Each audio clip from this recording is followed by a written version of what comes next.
što volim. A tek kakvi kostimi. Ma da, pozavidjela bi im baš svaka lutka.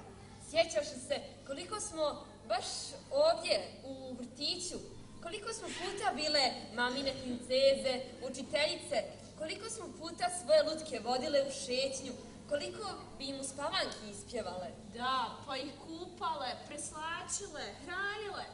A kad smo već kod hrani, nešto mi lijepo miriše. Pa, meni miriše na proljeće. Znaš, nema ljepšeg i mirisnijeg doba od proljeća. A kako se tek mališani veseli, pa mogu da se igraju do mile volje. Da, slažem se, ali ovaj miris dolazi iz kuhinje.